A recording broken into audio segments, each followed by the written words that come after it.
All right, folks, finally, it took long enough. Former President Barack Obama and First Lady Michelle Obama have finally endorsed Vice President Kamala Harris for president. This video dropped this morning on social media at 5 a.m. Kamala. Hello.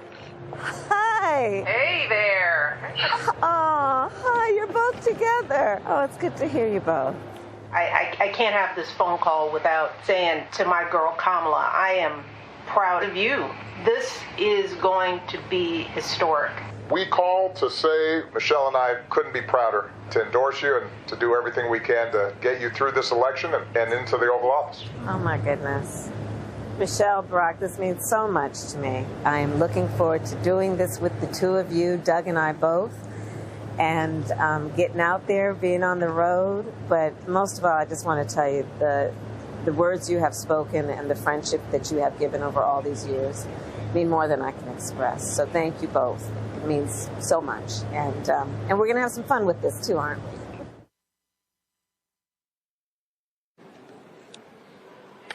All right, folks, let's go to my panel. Michael Imhotep, host of the African History Network show, joining us out of Detroit.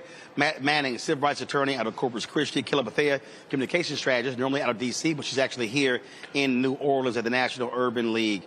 All right, let's get right into it. Kelly, it took them long enough. Now, all these black folks been mad at me on social media. Oh, it's strategic. You don't know what they're doing. No. Obama came out praising President Joe Biden on Sunday and called for an open convention process.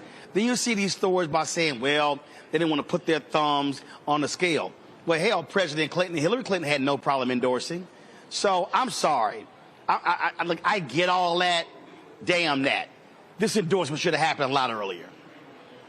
I completely understand where you're coming from, but I also understand the Obamas in that they have traditionally been very traditional in their endorsement style and strategy. And what I mean by that is, typically speaking, since Obama has been on the scene as president, he has not endorsed really anyone until they have officially been the Democratic nominee. So I respected his decision regarding that matter, but these are different times, and Harris needs all the help she can get as soon as she can get it. So I think that message rang loud and clear with the Obama camp, and they acted accordingly, and that's what you see here now. So, you know, we're here now. Let bygones be bygones. The endorsement's there. It's locked. We're loaded.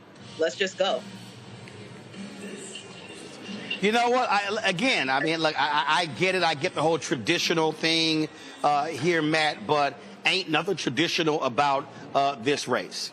And I just think, as all the potential, potential candidates begin to endorse her, fine. After that all happened on Monday, this should have came on Tuesday. And you saw what happened by the afternoon on Monday, I believe. Even Nancy Pelosi had to endorse Kamala Harris.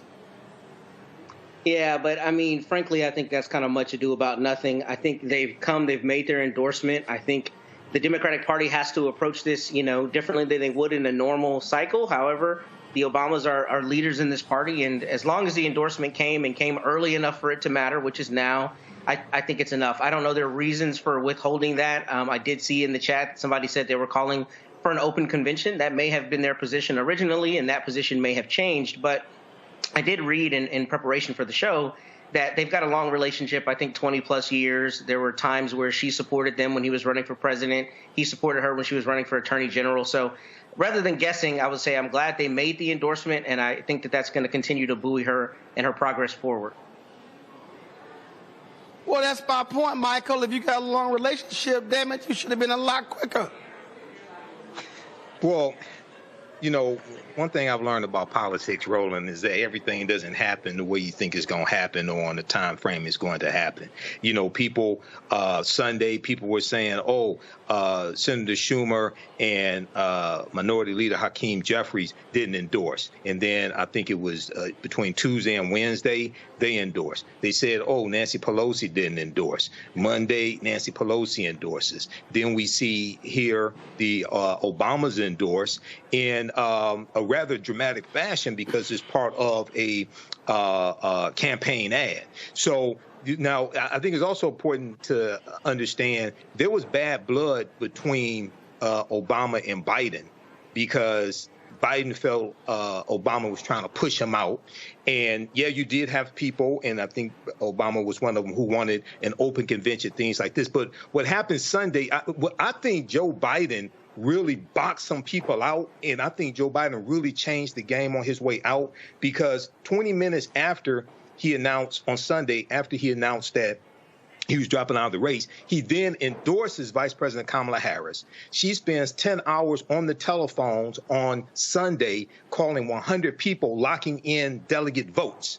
So then all the people who were saying, okay, we need to have an open convention, that's out the window, because between Monday and Tuesday, she locked up over 2,500 delegates, pledged delegates. You need 1,976 for the nomination. So now the whole game changed. So even some people who said they want an open convention, they had to concede. So this is good news. This is politics. And it's game on. Bring it. Well, again, glad they finally did it, and I think you're absolutely right. She had it locked up definitely by Tuesday. Things are rolling in Monday. I'd rather be at the front of the train than the end of the train. I'm just saying. So I think it could have came sooner. Fine. They finally got it. And I certainly hope they're going to be aggressive on the campaign trail, out there campaigning Vice President Kamala Harris. But here's the deal. The reality is, Kelly, the momentum. See, this is why I love when regular, ordinary people start taking over. Guess what? The politicians had to catch up. Win with Black Women Call on Sunday, $45,000, $2 million raised. Win with Black Men, $54,000, $1.4 million raised. Then Tuesday, you had 3,300 Latinas on the call. You had 2,500 South Asian women on the call on Wednesday. Nearly 200,000 white women on the call last night. They raised $8.5 million, may hit $10 million. Now you got, of course, you got Black gay folk on the call today. You got Gen Z on the call. You got the Howard folks on the call. You got Michael Skolnick doing white dudes for Harris on the call as well. And so this is awesome, because this is not driven by the campaign. Yes, Biden made the decision not to run. He endorsed Kamala Harris, but this is the excitement of people. And that's why I said yesterday, James Carville, shut the hell up about all Democrats, all elated, that's going to go away. No, you ride the way. What did Martin Long say? You ride this sucker until the wheels fall off. That's what you're supposed to do. It is what you're supposed to do. And I see the momentum, and all I can say is I hope that it continues to move, because that's always the point of contention when it comes to Democrats and our plight to get things moving, when excitement can fade. So I understand what you said about the other guy who thinks that it's going to die off. I don't think it's going to die off. I just want, people to be cautious and keep going, be disciplined in the momentum to keep going. It's not like we raise all this money and we're done. No, like, this money is getting spent as we speak. We're going to have to keep donating. We're going to have to keep doing these calls, regular donations. That's how this campaign is going to keep moving. That's how we're going to get her into the White House. So that is the point of all of this. It's not about, oh, we got a Black woman in there, let's just get excited. No, she's here to do the work. And we need to put money behind her so she can get into the position for her to do the work. Roland? I don't want cautious. I want folk going hard. I love how folk are saying, wait a minute, we can mobilize our own group. We don't have to sit here and wait for somebody. That's what makes organic things real. That's actually what makes movements amazing, because people are just going and going. And look, I think this thing is going to continue, because they're going to need the kind of momentum. And what this is doing is driving fundraising, it's driving interest, it's going to be driving donations. Listen, the women for Harris were supposed to have their call on Sunday. So many white women last night signed up, along with the other women. They had to move that sucker to Monday because they had to figure out how to deal with the capacity. So there's nothing greater when platforms got to figure out, damn, we got to get bigger. like they broke Zoom last night. All these platforms are now like, damn, we got to increase our capacity. We're going to hear from Khalil Thompson a little bit later, Win with Black Men. So they've already told Zoom, yo, y'all need to be prepared. We might have upwards of 50,000 people on Sunday for our weekly call. That, to me, is what I think is about great organic moments. I think you're 100% right. I love that you mentioned that. And I think that's terrifying, the Trump campaign. I think that first call with Black women had something like 47,000 women within, like a few hours, if I remember correctly. I think it was the same day as the announcement. I saw many women that I know posted. Yeah, it was Sunday. It was Sunday night. Sunday night, yeah. So, I mean, it's a beautiful thing, and I'm glad that it's going to turn into this momentum, or is already this momentum, and I'm sure that momentum is scaring the Trump campaign, because you already see him equivocating about debating, and I'm not going to do it until there's an official nominee. Well, I thought, homie, you said you wanted it anytime, anywhere, right? So I think that they're running scared, and I think that mobilization has really shown what the energy is looking like right now. In fact, I think her TikTok page now has something like 1 million followers within a very short period of time. Nope. No. More than that? 2 million. 2 million. 2 million. I saw it on CNN last night and it said 1 million. But in any event, that's extraordinary growth in a very short period of time. So I'm excited about the excitement. And I think that shows that this is something that we were talking about on the show, whether there was kind of a latent excitement that hadn't come out yet because of Mr. Biden still being in the race. We all had different opinions on whether the propriety of him getting out or staying in, but there was obviously an energy that was waiting to burst forth, and it has come forth, and people are really, really supporting Kamala Harris. I'm glad to see it. I think last night the Bison PAC had a call and raised something like $200,000 in a very short period of time. So I'm glad to see the mobility, and this shows what we can do as people when we really put it on our back and get to it. Well, I'm going to tell you right now, the energy is amazing. Folks are jazzed up.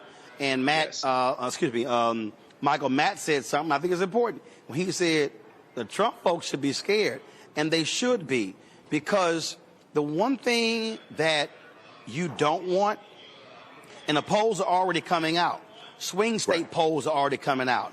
Gap is being closed. Harris is actually up in 2 of the 3 states. And so what you never want your opposition to get knocked down and then get up, meet the A count, and start swinging back.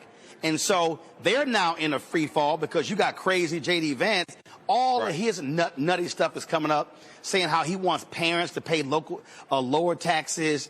He doesn't believe that people who don't have children should be participating in the electoral process. And first of all, y'all don't look at us. You the fools who didn't vet that idiot. Mm-hmm. Exactly. So there's a number of things here. First of all, Roland, I was on the Win with Black Men call Monday night. Thanks so much for putting it together. I also donated. I was one of the 20,000 African-American men on the call. I shared the information on my social media platforms. The one suggestion I would make is for the next one, Roland, have some Sigmas on talking, like somebody like me, okay? Because I ain't seen any Sigmas. But, I'll forgive you this time. First of all, let me be real clear. If we throw a rock, we can hit an alpha in leadership. Don't blame us for that. If we can't throw a rock and hit a Sigma in leadership. Oh, Roland, you can hit Sigma in leadership as well. Michael. Now, Michael, it ain't that many Sigmas in leadership compared to alphas. You can talk to Sigmas that you have on this show dealing with politics, like myself, okay? But let's continue. That's one. That's one. It only takes a few of us. Okay. To rock this bad stuff. That's all you need. All right. Listen, don't hate because alphas rule. You need to finish your little comment because all you're doing is embarrassing yourself. No, come on. I'm gonna make it live. But so you talk about enthusiasm. When I was in sales decades ago, 20 years ago, we had a saying, enthusiasm is contagious. What we're seeing now, I was looking at an article from TheGuardian.com today that was interviewing Gen Zers, and they were saying they were not going to vote in this election for president, but now that Vice President Kamala Harris is a candidate for president, they are engaged and they're going to vote. And this causes people to actually study policy, to understand how policies impact them. What happens in Washington, D.C., how it impacts you on the ground level. And people want to get engaged, want to get involved. And this reminds me also of the modern day civil rights movement, where, contrary to popular belief, Dr. King was not the leader of the modern day civil rights movement. You had grassroots movements, you had other organizations as well. So you had people organizing at the grassroots level in the modern day civil rights movement, as well as today. But J.D. Vance is scared. Donald Trump is scared. The Trump-Vance campaign already said a few weeks ago that J.D. Vance would not debate Vice President Kamala Harris in the vice presidential debate. Okay, now you have Donald Trump backpedaling, and the reason why he's backpedaling is because criminals are usually afraid of prosecutors, and she is going to prosecute the hell out of Donald Trump, and he knows it, and he's scared, and he should be scared. So we're in it to win it. Is Harris and whoever she picks as her nominee, but we have to mobilize, engage like never before, because this election right here is the most consequential election since the 1876 presidential election that brought about the end to Reconstruction. So this is about life or death. Yep, and I'm glad you mentioned Dr. King. He was an alpha. All right, y'all, got to go to a break and come back. Gen Z is having... Williams was a Sigma. Gen Z, you don't want to start. You don't want to start. You do not want to start. The roll call is too deep, son. It's too deep. You know this. All right, when we come back, Gen Z is having their political call. We'll talk to them next about that right here on Roland Martin Unfiltered on the Black Star Network. All right, let's go back to our panel. Michael, the point that Mark Morial made there about good economic news. I was reading a story earlier today that said that Biden Harris have not been able to really break through with their message when it comes to economics. I think this is an opportunity for Vice President Harris to actually do that, to really create a cohesive message. I got one graphic that showed that the manufacturing that has happened under Biden-Harris, we haven't seen this level of new manufacturing in 100 years. Manufacturing jobs, 800,000 manufacturing jobs. Absolutely. We got the news, I think it was yesterday, the economy grew by 2.8%. So, yeah, and I think the Harris campaign, I think, is going to be better at utilizing social media than the Biden-Harris campaign. And you've got to utilize social media, TikTok videos, Instagram videos, Facebook, YouTube, all of that to flood the zone to counter the misinformation and disinformation that's out here. I was looking at the chat here on YouTube, and somebody said we want tangible policies from Harris and things like this. You got tangible policies from Biden-Harris, $16 billion for HBCUs, record number of funding for HBCUs, 2.6 million jobs for African Americans, the fastest growth of African American businesses in 30 years. You had an Imhotep anti-lynching bill, the first anti-lynching bill in 122 years.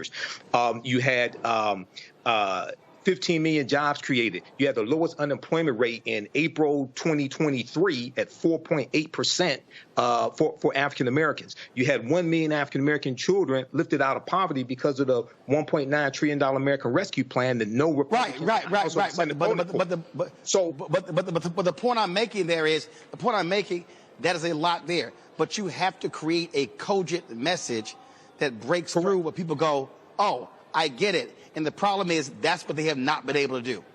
They haven't been able to do it, and you have to direct people to where the information is. Put it where the goats can get it, as my frat brother Joe Madison said, our ancestor Joe Madison, my frat brother Roland. Put it where the goats can get it as well. So, and then an election is binary. And one of the mistakes that people make is they just look at the Democrats, but they don't compare that to the policies of the Republicans. The Biden-Harris administration is immensely, exponentially greater than the Trump-Pence administration. Okay, so you have to compare those policies as well. And oftentimes here on this show, I tell people, if you just Google how have the policies of the Biden-Harris administration helped the African American community, the first thing that comes up is a 36-page document that walks you through policy by policy at whitehouse.gov that shows you the evidence. Okay, I would say the Harris campaign needs to take each one of those topics, make a TikTok video out of it. Well, as Joe Madison's mentor, Dick Gregory, my frat brother, would say, yes, you actually have to give them the right information. Just letting you know. Listen, communication, being able to communicate is a huge part of this. You can't make it complicated, Kelly. You got to make it simple.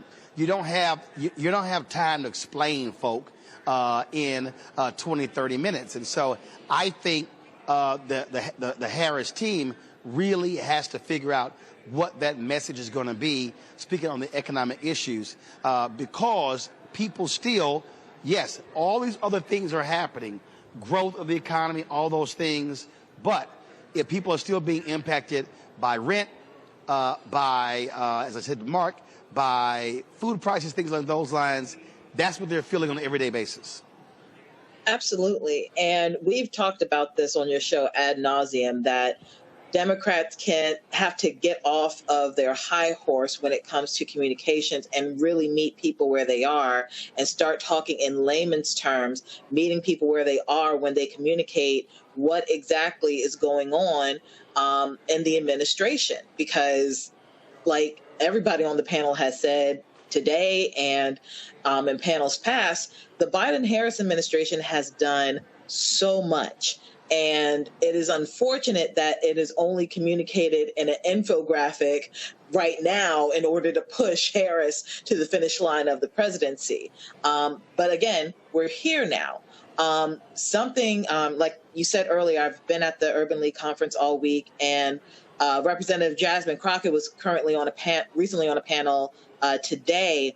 And one of her big things that she said that pushed her to the finish line in her campaign when she was running for her state position back in the day was she talked to people experiencing homelessness, and small acts of kindness such as giving them water pushed them to vote for her. She didn't realize that they were registered voters too, and they listened to the issues too, and they voted for her because for the first time in a very long time, if ever, there was a politician who listened to them and actually cared about what they cared about. And those are the types of communication styles that need to happen up and down the ballot, certainly with the Harris administration.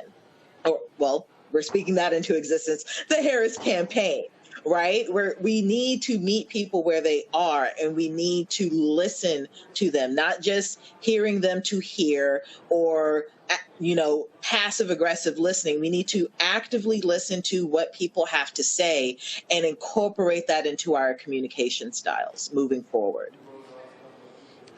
And the reality here, Matt, that is, listen, by having a different candidate with a different style, I think you're absolutely going to see a different type of messaging. We've already seen it for Harris for president. I think you're right. And I think she's at a huge advantage because as lawyers, especially prosecutors who have to prove cases, most of the time, those lawyers are able to effectively in a bullet point or in short succession explain to people why their case should be proven, and in this instance, in a policy context. Vicky Kirkendall in the comments on YouTube said basically exactly what I was thinking. I think their messaging not only needs to make it layman's terms and as simple as possible, but that messaging needs to correlate to quality of life issues. I think the most effective messaging is if they say, our policy is X, and what that ends up being is X more dollars in your pocket, or X other program that you're able to avail yourself of to make your life better.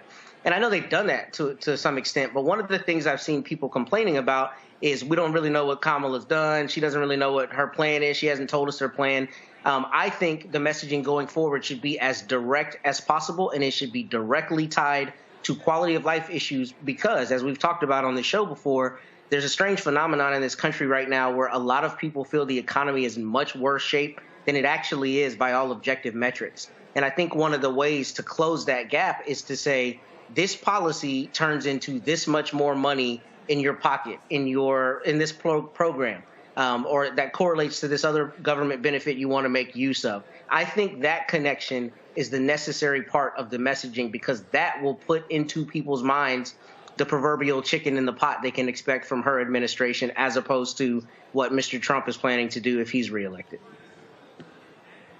All right, then. Matt, Kelly, Michael, I appreciate y'all being on today's panel. Thank you so very much. Visit our website, AfricanHistoryNetwork.com. AfricanHistoryNetwork.com, so you can register for this full 12-week online history course. And I'm getting ready to, as soon as I finish this broadcast, we're going to jump in the class of my online school and start teaching class number 1. So these classes will be on Saturdays, 4 p.m. Eastern Standard Time. We're running a little behind schedule today, so I had to get everything set up. But go to our website, AfricanHistoryNetwork.com, scroll down the page.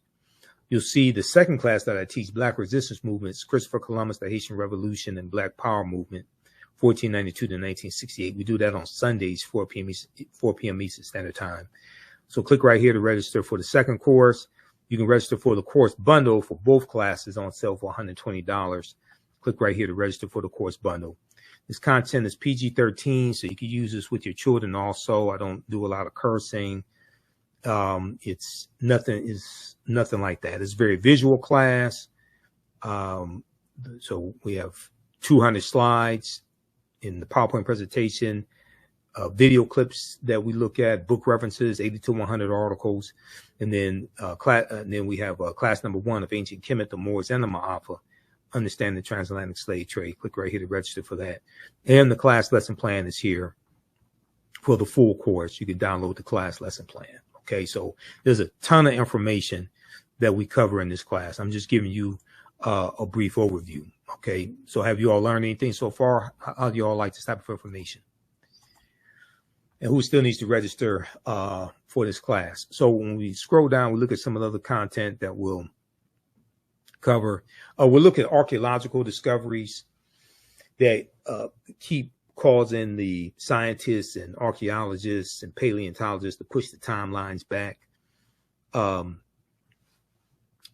these are archaeological discoveries that show an African presence in parts of the world earlier than people thought. Okay. So there was one good article, Recap Humans Are 100,000 Years Older Than We Thought. This is from the New York Post. We'll look at the lost city. There were 2 lost cities of Egypt. One, dazzling Aten, which was discovered a few years ago, but then also Tanis Heraklion, which was discovered about 2013.